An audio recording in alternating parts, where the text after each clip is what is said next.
Some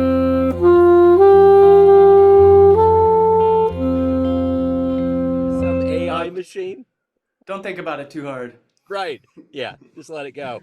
Hey man, it's great to meet you. Thank you for taking a minute out today. I appreciate it. Yeah, yeah. Thanks for having me. Yeah, you bet. So before we get into your latest album after, I want to begin with asking you, looking at the calendar, it's April, 4 years ago, we were wrapping our brains around the world stopping.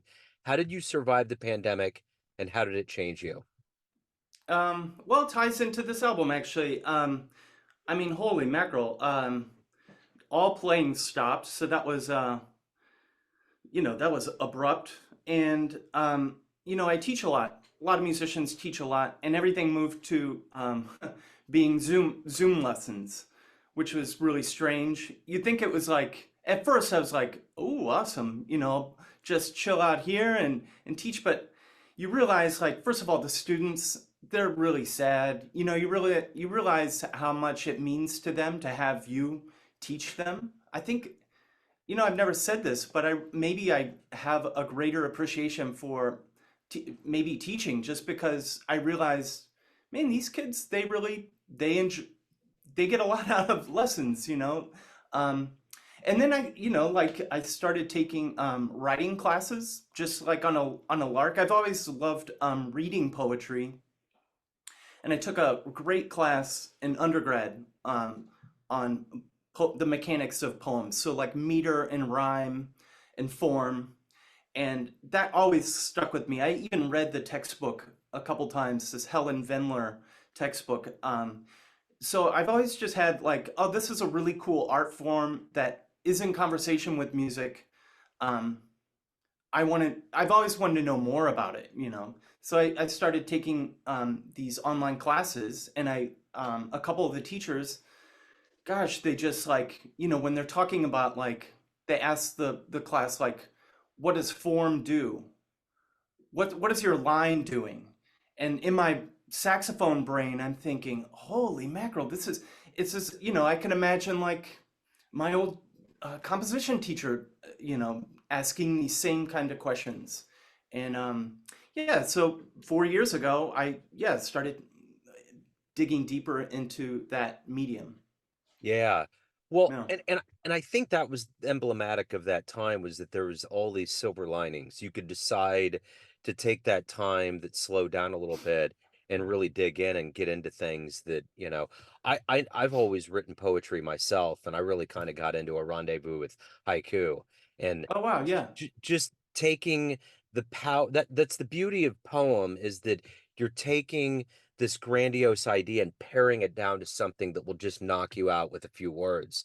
And Yeah. there's nothing more powerful than really getting into the idea of a haiku, just maximizing that punch because you Yeah. just don't have a lot of characters to play with. I mean, that's the beauty of form, right? Yeah. And like I was somebody hit me too like I can't remember his name, but he just works in the form of limericks. Yeah. And you think limericks are like kind of these throwaway things, but if you take it very seriously, they can they can be really powerful. Yeah. Yeah. Absolutely. So talk to me about the album. Was this something that was created during the pandemic or fueled by it? Well, some kind of just had both of these kind of things spinning in my head, and I thought, well, is there a way I could have one talk to the other, sort of? And so I guess that's where it came from. These poems are meaningful to me. I think they're evocative, and can I write music that's, in the back of my mind, I thought like if somebody were to speak them, would this music fit with that? And even some of the pieces I was able to have actually the kind of work the poem into the music, not in like a lyric way, but like just have the poem spoken as a self-contained thing, and then can I have the music kind of uh, amplify the message or the narrative of the poem? So yeah. So what are you hoping the listener gets from the album? Well, yeah. I'm glad you mentioned that because that's another thing I've been thinking about also with like who is your audience and what do you want the listener to take away from your music and things that I value in music. I think are expressed in in the this album. So like kind of this mixture of uh, tonality, like it's not totally free, but there is some form, but it's kind of plays with the form a little bit. It gets a little chaotic at times, but it's not. It doesn't go all the way one way, not all the way. Maybe too sentimental, I think. So kind of a balance of uh, free, improvised, and tonal, functional music. Yeah. So talk to me a little bit about how this journey into the music and jazz began for you. Oh, you mean like how I got started in that kind of stuff? Yeah, just kind of where you were born and raised and how the seeds got in you and how this kind of grew and became who that became a career. Um, was born and raised in a central Illinois, small little town in central Illinois called Decatur, Illinois. Um, and man, I'm really the product of a really good public school system. Had a great junior high teacher, a great high school teacher, and also my parents were very encouraging. They gave me, they gave me this gift of lessons at a very young age. Both my grandparents on my mom's side and my uncle were musicians. So I was thinking about this the other day. It was as if like Spanish was spoken in the house. You just natural. You're gonna speak Spanish. Uh, yeah. Not that I speak Spanish, but I think Yeah. you see what I'm saying. Yeah. Um, and then yeah, once you get kind of good at something, it just kind of snowballs into, well, I'll go to college. I'll major in, music. And then I moved to Chicago and I went to school there and met some great musicians there. To this day, some really close friends. And then just one thing leads to another. Went to University of Miami for grad school. And then right after that, I moved to New York. And I feel like for me, that was like, I don't have a doctorate, but that was like the equivalent, I think. Like you're just confronted with so many people that are serious and sound a lot like like so you have to think like, whoa, how do I fit in this um, juggernaut of musicians? Yeah. So yeah. So who were early influences? Who were albums or musicians that you listened to? I mean, all the ones that you would think. Charlie Parker, um, obviously. I can still sing solos that I transcribed, in junior high and high school. I was a huge Cannonball nut. Sonny Stitt, Kenny Garrett for a long, long period. Lee Konitz, Art Pepper was an early guy. Yeah. I love, but then, also discovering Bill Evans, Bob Brookmeyer, who's also from Kansas City, Yeah. um, Jimmy Jufrey.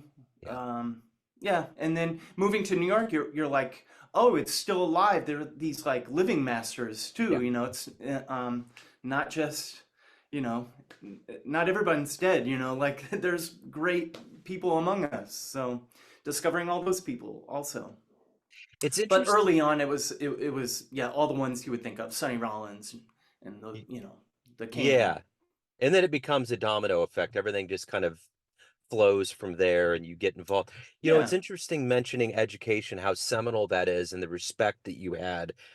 Bobby Watson retired right around the time the pandemic began.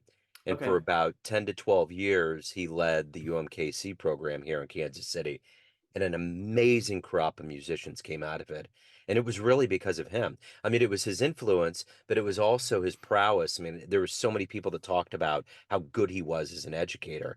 And it just fueled this thing because Kansas City used to kind of be a springboard to go to another city. And now it's a destination. Cats are coming here. There's people that Yeah. are making this home. So it's interesting how that works. Um, so one of the things that's very key in the development, not only as a musician, but as a fan, is that first show or one of the first shows that you see jazz-wise. What was that for you? What was the one that blew you away? This is gonna sound so corny. I wish I had. Well, okay, I'm gonna say two: a corny one, and then like a real one. Good. Um, so my high school jazz band was very good, and the Sure. the conductor there was really charismatic and motivating. And as a junior high student, hearing those, those kids, they seemed like adults, but they were high school kids to me, or they seemed like adults to me, and they just sounded really, really professional. And yeah, so that was very motivating for me. I wanted to be in that band and be able to play at that level. Yeah. Um, and then like maybe like an early really blowing away moment was I got to hear Joe Henderson play in a suburb outside of Chicago with Al Foster and Charlie Hayden, Wow. and he was touring with like the Kansas City. Do you remember that movie that came out a while ago? It's the Kansas City movie, and then they had a big band that Yeah, the toured. Altman film. Yeah. Yeah, that's right. And like Craig Handy was Yeah. in it. There was Uh-huh. a bunch of great musicians. So they played, and I was sitting way up in the nosebleeds or something, and then Joe played, but like a lot of people left, and so we snuck down and sat in the front row, and then Joe came out with the trio, and it was like sitting right next to him. It was really really cool. Yeah. Yeah. That is Yeah. amazing. I remember when that movie came to town. I was young. It was in the 90s. And I worked with a guy that was an extra, and he says Steve Buscemi was one of the coolest guys in the world. But I went down to our Union Station before it got rehabbed, and I was going to clean and be a part of like getting the set ready, and it was so bad. I couldn't do it. But I remember seeing the motifs, and they did build up 18th and Vine, so they did a lot of really good stuff. I don't know Oh, that the movie cool. did that well commercially. I think it was a little bit, half Yeah. and half. But what it did to revitalize the notion of jazz, Robert Altman was originally from Kansas City. It spurned that band. There was a lot of outgrowth from that, even That's though it right. wasn't a commercial success. Yeah, and it was like the tail end of like the swing or that you know what The, it's kind the, of the, the what Squirrel was Nut that? Zipper, Cherry Yeah, Poppin' Daddies yeah, vibe. yeah. Yeah. Yeah, you Yeah. remember that. Yeah. Yeah. And we had a cat named Dave Stevens that was here that was really doing a lot of that. And yeah, man, that was a good late 90s. That was in my 20s. There was a lot of things that were swinging at that time, and jazz Right. was really getting back to being a popular art form. It was getting on It's the true. radio, and Yeah. yeah. Yeah. Yeah, yeah. Um so, coming from Illinois, it's really Midwest. Was your dream always to get to New York? I don't know. I think my my ambition is the same as it was. I just wouldn't be good. I wanted to like figure this thing out. Like how do these people do it, I guess I didn't. It was maybe in Chicago, maybe I had an inkling of like I had some friends move to New York. That seemed uh like a mountain that I could never surmount, so let's try it out, Yeah. So so yeah. I gotta know, coming to New York's a big deal. I mean, that's the cauldron, that's the epicenter of the entire planet when you talk about jazz. What was the stage that you dreamed of playing on that you finally did and you were like, wow, I'm here? Well, I mean, I have played at Carnegie Hall, and I mean that's pretty cool. I mean, Yeah. yeah. Yeah. Um, but I mean, I really like playing my music, Yeah. So like these places. I mean, I really I played a gig last night. It's just a bar in Brooklyn. It was a good turnout. Everybody had a good time. I got to play my music. It was I think people clapped. Yeah. Uh, you know, that's pretty rewarding. Yeah. I really like that. A place that it's closed down, but it was always thrilling to play. It's a place called Cornelia Street Cafe, and yeah, that was kind of like it was in Greenwich Village. It wasn't the Vanguard, it wasn't Smalls, but it was like they had eclectic stuff, and it was kind of weird, and you never knew what was gonna play there, but Yeah. it was usually cool, and I got to play there several times. That's pretty great.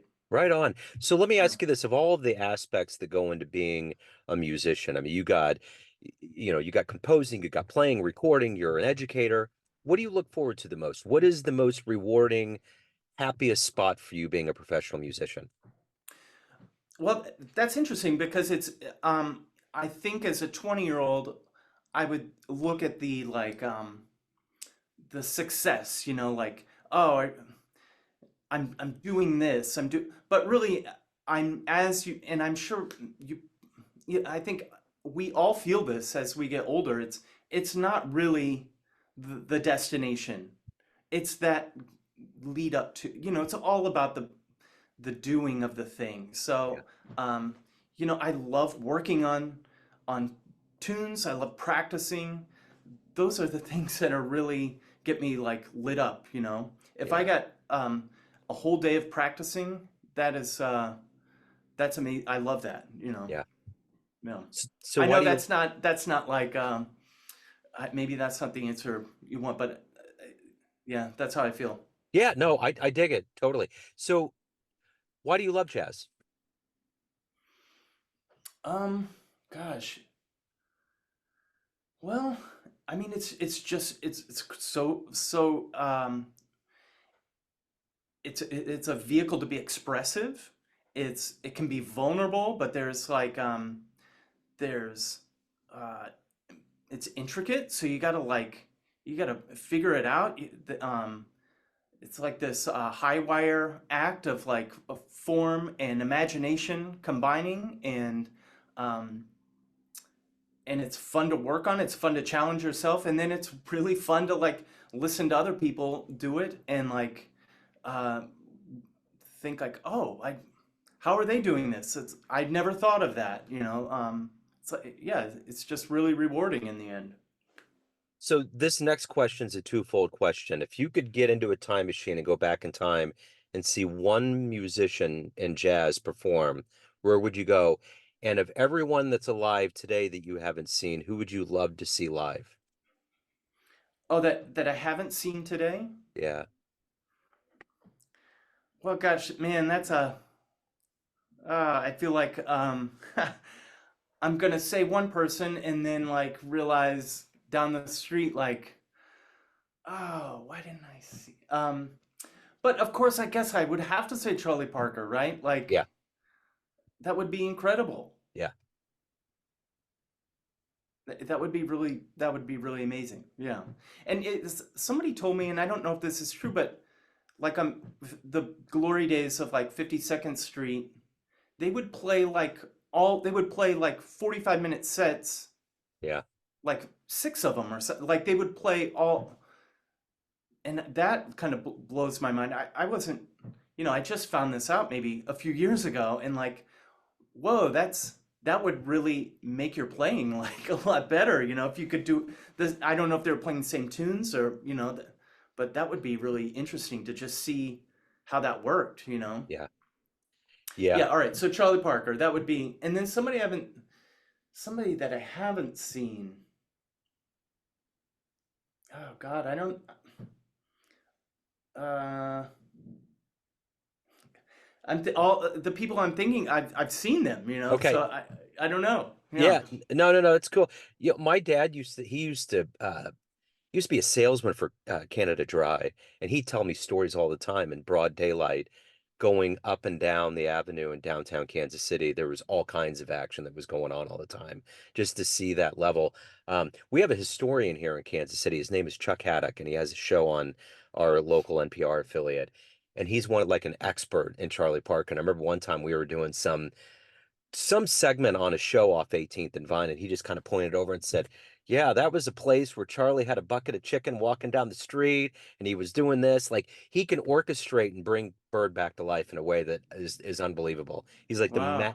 he's got like a steel trap memory, remembers everything, can point all of it out. So that's Wow. one of the reasons why that question came about. I've been down on 18 and Vine, and I've just thought about all of the players that have gone through and floated through that town, the ghosts that are bumping into each other right now, Yeah. and it's just amazing the lore. You must have read this book. It's called Going Back to Kansas City, I think. It's a blue book, and it's talking about the like the traveling big bands Huh. that float in and out of Kansas City, but they really talk about like how these big bands, they would travel down to Oklahoma and they Yeah. would kind of, and then Kansas City was kind of the hub of like some bands would just kind of stay there, and then musicians, if you could just stay there, yeah, That it's really territory band kind of thing. territory bands, yeah, Yeah, yeah. I don't think I have, but yeah, I mean, I've delved into that a little bit of how that worked, and it's wild, man. There was yeah, just, and then we have the Mutual Musicians Foundation here in town, which still is active, and that was where all the cats came. If they came through Kansas City, that's where they stopped. So the history mm, and lore, there's just certain institutions that just reek of so much history. It's crazy, you yeah, know. yeah, So, totally. um, so at the end of the day, everyone has a perception of you. Family, friends, fans, your students, but you're in control. You run the show. What's your perception of you? Who do you think you are? Who do you think you Who are? do you think you are? Oh God, I don't know. I guess I want my music because I try to be honest, to be, like real music that is like true to who I am, and not trying to be something, not trying too hard. You know what I mean? So I guess that's what I'm going for. Yeah. So what do you got for live shows? What's going on? We're getting into the warm months. You got a new album. What's going on with you? Funny enough, Trio's going down to do a clinic today in Baltimore. So we're driving down to Baltimore today. And then in the summer, no, the early summer, we've got this little tour lined up. We're going to go kind of in the Northeast to Maine, to Rochester, and then we're going to make it all the way over to South Bend, Indiana, Michigan, Cleveland, and then come back and finish at in Brooklyn. Okay. Okay. Yeah, Cool. yeah. So if anyone wants to pick up the newest album, physical form, anything about your world that's going on, where's the best place for everybody to go? So that would be on my Bandcamp site. So I think it's aaronirwin.com/Bandcamp. Also, you can find it through my website, aaronirwin.com, and it's going to be on all the streaming platforms too. Okay. Right Yeah. on. Aaron, thank you, man. Thank you for your time. Thank you Man, for your thank you story. so much. Yeah. Yeah. Hey jazz fans, Joe Domino here, the host of the weekly Neon Jazz radio show and regular interview series being produced and distributed from Lee Summit, Missouri. We are quite excited to let you know about the first annual Lee Summit Jazz Fest taking place this summer on June 22nd, 2024 at the Bridge Space located at 210 Southwest Market Street. There will be 8 robust acts, including the Back Alley Brass Band and the great Lee Summit Jazz Orchestra. There will also be art vendors and food trucks to make this a must-attend event. All details can be found at www.bridgespace.us/jazz. We will see you there.